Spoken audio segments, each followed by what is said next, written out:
What's up, everybody? Welcome back to the first podcast of its kind. This is going to be the first podcast in existence that's going to do two things. It's going to focus on retirement planning and building wealth, and health and fitness, and how they completely merge together. This is going to be Retirement Planning 360. I am your host, Thatcher Taylor. I'm a certified financial planner. I'm the owner of ProPath Financial. Now, this is the reintroduction episode. The previous podcast was called Wealth Program, which we've had some good episodes. It's just been me. On all of those episodes, you can go back and listen to them. I think there's 17 episodes. But this podcast is going to come with a little bit different flavor. The majority of the episodes are going to be with guests. I would say probably 60% of the episodes are going to be with guests. Now, if I struggle to find a guest or find a good topic, I will be your only guest and your host to continue down the rabbit hole of retirement planning, wealth, and health. Because there's a lot of really good information out there. Sometimes I can't get a hold of a guest that I still want to educate you on everything that's available. And there's really cool stuff like the Silicon Valley Bank collapse that just happened a week or two ago. That's really good information that would be for a good podcast, but maybe I couldn't find a guest. So the majority of these episodes are going to have guests, which is different. But why Retirement Planning 360? Because ultimately that's what I do. I'm a retirement planner. I build and help people coordinate their retirement vision. But I've started to notice after the past 10 years that the people that have the best retirement are the ones that take a strong interest in their health.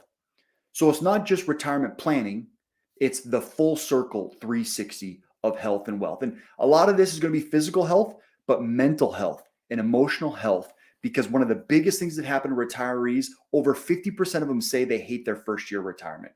They lose their sense of purpose. They become depressed and anxious and unhappy. One of the fastest growing divorce ages is over the age of 55. That group of married couples over the age of 55 divorce faster than any other group of individuals. And a lot of it has to do with retirement and living optimally in retirement. So we're going to discuss all that in these future podcasts. As long as I don't get hit with the trademark infringement, which I don't think I will because I checked the trademark database, it will be Retirement Planning 360 for a long time. So the first thing that we got to discuss is what's the point? What's the point of all this? And here's why I think health needs to be discussed, because there's a large swath of people right now who are getting into health and fitness. Even in a later age, they're getting a little bit older and they're thinking about the retirement and their future and their health. So being healthy presents a unique challenge for retirement specifically. What happens is if you're healthy going into retirement or you're working on your health in retirement, simultaneously you have two combating figures battling against each other.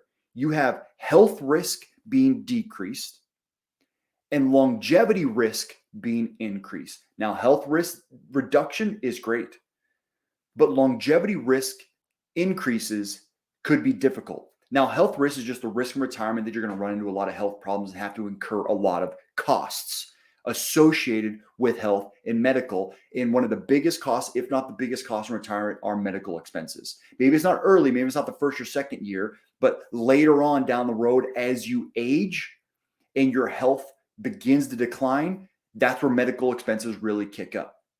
Now, longevity risk is the risk of outliving your money. So you've been active, you've been healthy, and now you're going to live longer. So longevity risk is one of the biggest risks in retirement, where you actually may not have enough funds for your entire life. So you have these two combating figures smashing against each other if you're working on your health. So this is why I believe health brings a unique perspective into the retirement plan that no one's talking about. But why do I think I can talk about it? I don't know. It's because I want to. I personally engage in a ton of fitness. The majority of the food that I take in is good food. I pretty much live by the 80-20 rule, and I'm not gonna try to just cover this up and sweep it under the rug. I eat some junk food. When my wife goes to Costco and gets those boxes of Sun Chips for the kids, it's almost impossible for me to stay out of there. We buy whipped cream. We eat whipped cream. Love whipped cream. But the majority of what I put in my body is good, high quality, nutritional food with a really good balance. I also like the whipped cream and the cheeseburger and the pizza. You give me a good New York pizza. I mean, did you hear Pizza Hut came back with the big New Yorker? How nostalgic is that? But I'll eat that stuff. But in general, I'm still working on my health and fitness. I think it's extremely important. The majority of my family doesn't. So I start working out away from me on the first initial people that I have contact with. They don't believe in health and fitness like I do. They like the idea of it, but they don't engage in it. And then most people are probably going to have a similar situation. There could be some families where kids and parents are all healthy together, but a lot of times your family's not healthy and the people you know aren't healthy and they're not engaging in that health journey. So the reason I feel that I want to incorporate it is because I'm passionate about it. I care about it. I'm willing to do the research and the due diligence to learn more about health and wealth. Plus, I think, like I mentioned before, it is the missing piece of the optimal retirement. So going back to that trap of health risk and longevity risk, you get to retirement, you have a bundle of money, you've reduced your health risk. So you're not spending as much on medical expenses, long-term care later in life, but you're wanting to spend a little bit more. That's the piece right in the middle between longevity risk and health risk is how are you going to spend your money in retirement? Oh, I'm really healthy. I'm really active. Maybe I'm going to go travel more. I'm going to go have more fun. I'm going to go skiing more. So you're going to want to spend a little bit more, which could affect that longevity risk. So when I build a retirement plan for clients, I believe that there's two pieces. The retirement plan consists of a branch that merges together of the financial plan and the life plan. So retirement plan, financial plan, life plan. The merge of the financial plan and the life plan create the best retirement plan. And a financial plan is what I do. That's what I get paid for.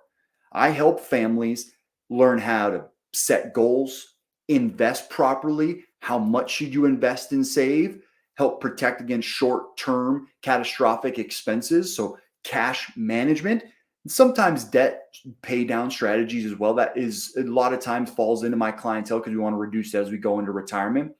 But investing, 401ks, IRAs, insurance planning, putting questions to income distribution strategies in retirement, estate planning, all these things come into play in the financial plan, the qualitative portion of all this.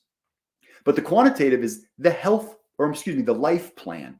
The life plan, the best way I can describe it comes from this book. It comes from the book, Your Complete Guide to a Successful and Secure Retirement. I'll put the link below.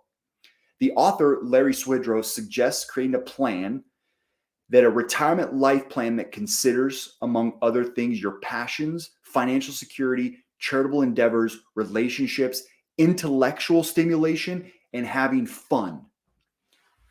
And how do we get all this?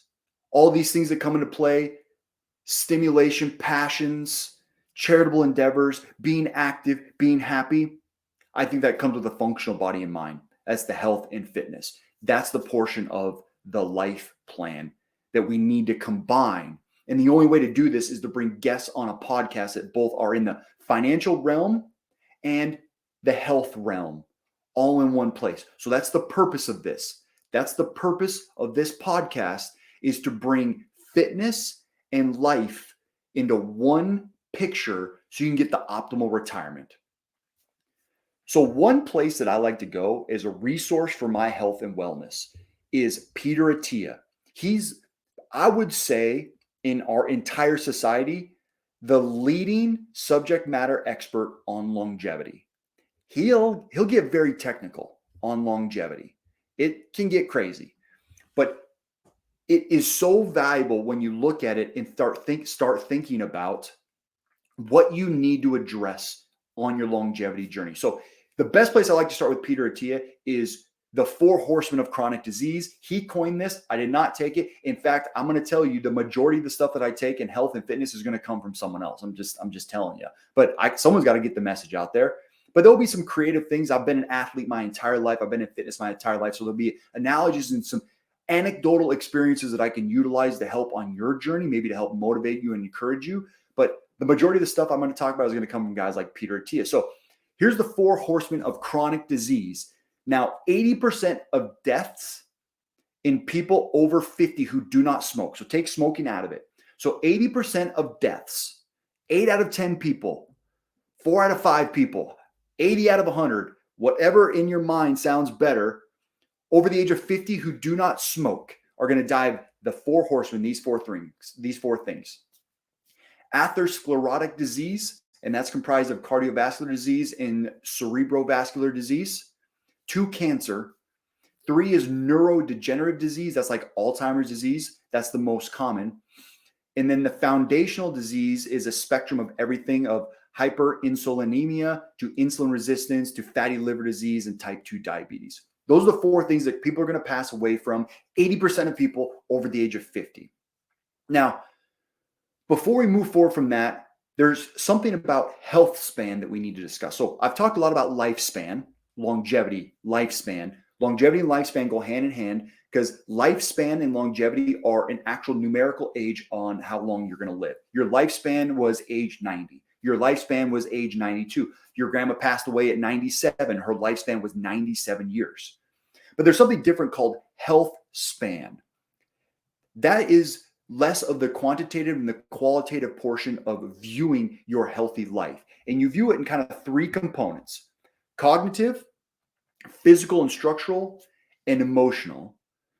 And one interesting statistic is a good portion of people over the age of 65 who pass away are going to pass away from like a fall, a broken hip, being in the hospital.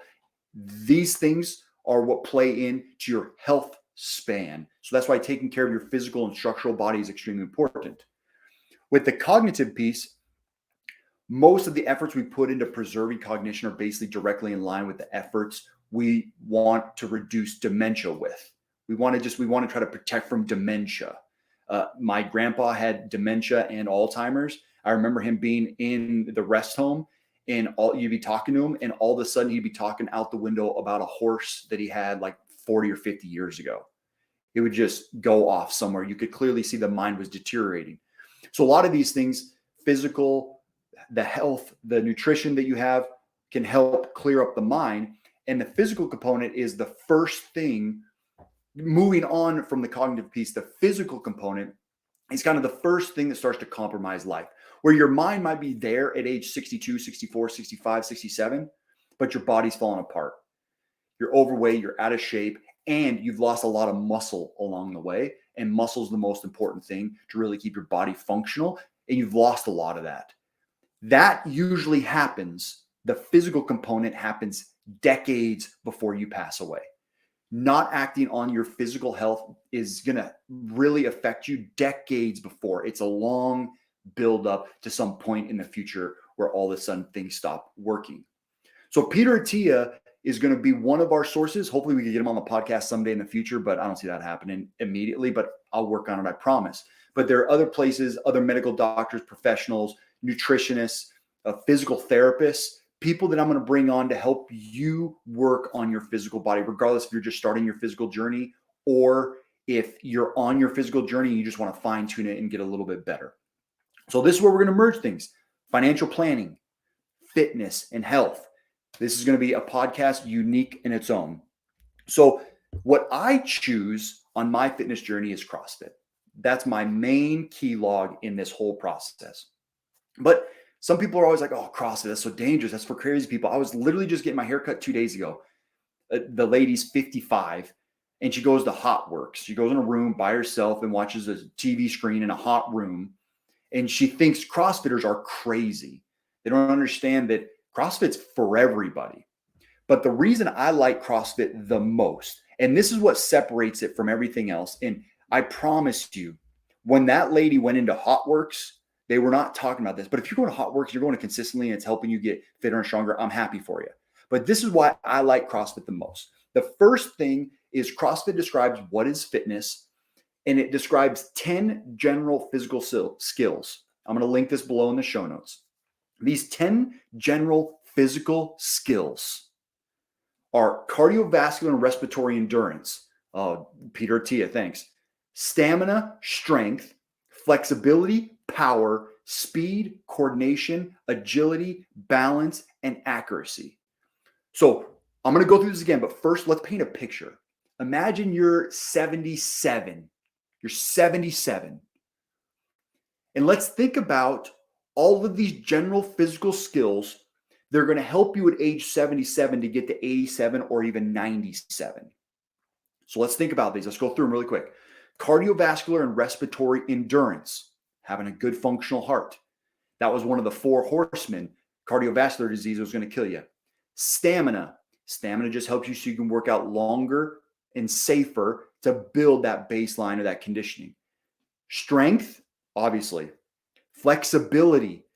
Never, ever sacrifice your pliability. That's a quote from Tom Brady's trainer. We all know Tom Brady and his longevity in the NFL. Never sacrifice your pliability. Flexibility, power, speed, coordination. That's the cognition in your brain. Agility, balance, and accuracy. I mentioned before, one of the leading causes of death on people over the age of 65 is balance. That's falling and not being able to catch yourself. Cardiovascular, respiratory endurance, stamina, strength, flexibility, power, speed, coordination, agility, balance, and accuracy. Those are the things that CrossFit starts from when they start building a lot of these workouts. So the next reason I really like CrossFit is they've started to define the prescription of CrossFit, where it's constantly varied functional movements performed at high intensity. That means a variety of different things, but specifically, it's never really the exact same thing. A lot of the movements will be similar, but all workouts are different. They're functional. That means we're using multi-joint and focusing on the quality of the movement. And high intensity means we're kind of pushing the envelope a little bit. We're getting you a little bit uncomfortable. That's why I like CrossFit. CrossFit brings in a bunch of different elements and actually educates people on why they do it the way that they do it. That's why I love it. CrossFit is, I think, the best training methodology in all of society. And I know the next thing you're going to say is, oh, well, people get injured in CrossFit. Yeah, well, people get injured running. You know where else people get injured? Doing literally nothing. Sitting on the couch too much and they get up and they just move and they get injured. They trip and fall down the stairs and they get injured. I heard a guy at work one time when I used to work at a previous company. He had to get shoulder surgery. I'm like, oh man, what did you do? Were you throwing or something? He goes, well, I was kind of throwing. I threw my kid in the pool. All he did was toss his kid up in the air and catch him, and he blew out his shoulder. He didn't work out at all. You could protect from those things as well. It's just as dangerous to not exercise than it is to go to CrossFit. In fact, I think it's more dangerous. CrossFit is a phenomenal way to start, and I'm not getting paid. This isn't sponsored by CrossFit in any capacity. I'm just telling you my experience. I've coached everyone from young kids to retirees in CrossFit, and it's been a phenomenal experience. I think CrossFit is great. The last thing I want to drop on CrossFit is CrossFit's the only organization, not HotWorks, not LA Fitness, not F45, not any sort of boot camp. CrossFit's the only one that's actually starting to work with medical professionals. CrossFit is starting to band together and be in cahoots with doctors, physical therapists, and medical professionals to be able to fight chronic disease, which is one of the four horsemen that we discussed before with Peter Attia. Not only are they talking about the fitness, the health, they're talking about as a longevity builder in fighting chronic disease. That's what separates CrossFit mentality from everyone else's. That's why I really enjoy CrossFit. I got a couple links here of things that I've been reading on CrossFit. I'm going to put them below if you're interested. The majority of these podcasts are going to be anywhere from 10 to 60 minutes. You're going to be able to find them in a couple different places: Spotify, Apple, Google Podcasts, probably even Amazon as well. But you're also going to be able to find them on YouTube. If you go to my YouTube channel, youtube.com/Thatcher Taylor, and you subscribe, you'll be able to see these podcasts because they're going to have video and audio. So it's going to be a really cool feature that you're going to get to watch these if you want to. Just call me the Joe Rogan of retirement planning and fitness. Just kidding. These podcasts are going to be really valuable. This is just an introduction. I appreciate everyone listening to this, but the next podcast is going to be financial planning related with Nick Nielsen, and I'm going to start to add guests as we go. But you'll see in the title, I'll label them financial planning, fitness, or health, or longevity, or both. But this is going to be a really unique venture. There are no other podcasts like this. So remember, we're going to talk about financial planning, all the nuts and bolts of financial planning, and we're going to talk about fitness as well. Here's where you can find me. So I just told you about YouTube, youtube.com/Thatcher Taylor. That's where you're going to find a lot of YouTube videos. So make sure to go there and subscribe so you can get the podcast as well. You can find my business. I'm the owner of ProPathFinancial.com, ProPath Financial, but you can find me at ProPathFinancial.com. On Twitter, got a lot of really helpful content going out on Twitter, mostly educational, at Thatch Taylor. At Thatch Taylor. This is all going to be in the show notes too, but if you're listening, you go to LinkedIn at Thatcher Taylor CFP, or you can just search me, Thatcher Taylor, on LinkedIn. And then Instagram, this is more my fitness related one because we all know Instagram is definitely more visual, at Dad Bod Financial, where I'm posting a lot of fitness videos and trying to relate fitness to financial planning. There's a link below for all these, but in addition, there's a link below for the Retirement Planning 360 newsletter. So there's a supplemental newsletter that I'm going to be releasing. The first one's coming out in 2 days. There's a link below where you can sign up for the monthly health and wealth newsletter. This is really cool. So it's broken up into 3 ways. Like a CrossFit class, there's like a warm-up, there's a workout, and there's a cool down. In some capacity, that's the framework. That's how my newsletter is built out. The warm-up, it's educational and thought-provoking. The workout is wealth-related, where there's usually a wealth tip or educational piece that you can apply potentially to your whole life. And then there's a cool down. That's the fitness portion. After we've worked on your finances and built those up, we're going to start to incorporate your fitness and your health. The most recent one, I did some articles or some excerpts on the 4 horsemen from Peter Attia. So please go sign up to that as well as a supplement to this. I hope you're able to subscribe. Click that bell right now in whatever app you're in, Spotify, Apple, Google, Amazon Podcasts, wherever, or go to, if you're watching this on YouTube, make sure to hit subscribe now so you can get the next videos outside of the podcast that are all going to be education as well. It's just education everywhere. If you ever want to meet with me, link below. You can connect with me directly. We can have a meeting. So the majority of the people that I work with right now are over the age of 50. They are interested or starting their fitness journey, or maybe they're already fit and they have about $1 million prepared for their retirement. So we're trying to merge them both. If that sounds like you, please reach out. I'm happy to help, give you a free consultation. All right. Retirement Planning 360, episode 1, done. We will see you in a week. Thanks.